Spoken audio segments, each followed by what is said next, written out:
윤석열 검사 독재 정권이 드디어 야당 죽이기의 본색을 드러냈습니다.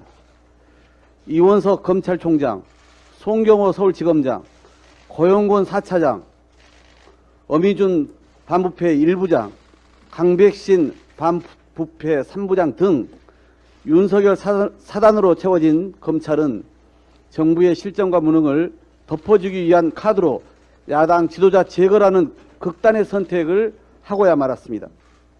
이재명 당대표에 대한 구속영장 청구는 민주공화국인 선진 대한민국에서 결코 있을 수 없는, 있어서도 안 될 현대판 사화입니다.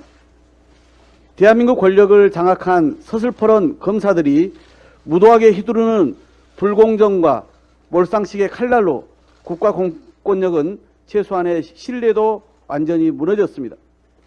지난 교섭단체 대표 연설에서 저는 윤석열 대통령에게 진심을 담아 절절하게 요구했습니다. 더 이상 지배를 거두고 이제는 정치에 나서기를 바라고 또 바랐습니다. 그러나 윤 대통령은 끝내 지배를 넘어 폭정을 선택했습니다. 폭정을 자행한 자들의 종말이 어떠했는지는 역사가 분명히 증명합니다. 국회 제1당의 현직 대표이자 대선 당시 유력 경쟁자를 체포 구속하려는 의도는 야당을 무력화하고 분열시키려는 윤석열 검사 정권의 치졸한 정치 탄압이자 법치주의와 민주주의를 파괴하는 책동입니다. 과거 군사 독재 시절 김영삼 총재, 가택연금, 김대중 내랑음모죄 적용 때와 같이 야당 대표를 고리 상태로 만들어서 국정을 자기들 마음대로 지락펴락하겠다는 정략적 속셈입니다. 국제체포동의안 표결을 놓고 야권과 민주당 내부의 갈등과 논란을 증폭시켜 윤석열 정권이 학수고대하는 야권 분열 프레임으로 집권당의 총선 승리를 도우려는 얄팍한 정치적 술수입니다. 권력을 거머쥐고 충성을 다한 검사들을 차기 총선에서 대거 정계 진출시켜 검찰다움과 윤석열 검사 독재를 완성하려는 시나리오의 시작입니다. 이재명 대표를 구속시키면 윤석열 대통령의 불통과 오만, 아집과 독선의 전횡을 국민들이 눈감아 주기라도 한답니까? 야당을 죽이고 갈라치기 한다고 하여 윤석열 정부와 국민의힘의 역대급 무능과 무책임이 사라지기라도 합니까?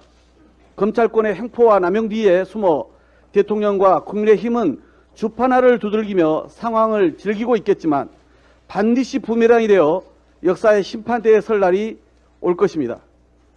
민주주의 후퇴에 대한 국민들의 저항은 거세지고 윤석열 정권에 대한 혹독한 심판만 가중될 것입니다.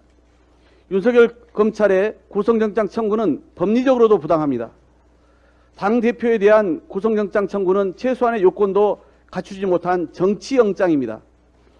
범죄자의 전원만 있을 뿐 증거가 전무합니다. 이재명 대표의 범죄 사실 자체가 없습니다. 검찰이 원하는 진술을 하지 않으면 무조건 구속영장을 발부해야 합니까? 우리 헌법에 보장되고 사법부가 중요시하는 정당한 방어권은 무시해도 됩니까?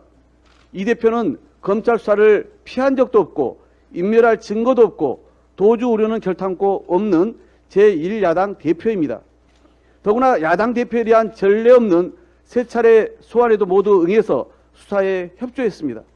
그리고 이미 수년이 지난 성남시장 재직 시절 자료를 인멸하는 것 자체가 불가능합니다. 검찰이 원하는 자료를 지키는 현 성남시장은 국민의힘 소속 시장입니다. 이재명 대표에 대한 검찰의 압수수색은 무려 300건이 넘습니다. 성남시, 경기도도 모자라 민주당 중앙당사 2번, 국회 본청까지 압수수색을 했습니다. 원하는 자료는 다 가지고 갔으면서 무슨 증거인멸이 가능합니까? 검찰의 주장은 억지 그 자체일 뿐입니다. 민주당은 국민과 함께 싸우겠습니다. 우리 대한민국 역사의 후퇴를 결단코 용납하지 않겠습니다. 이상입니다.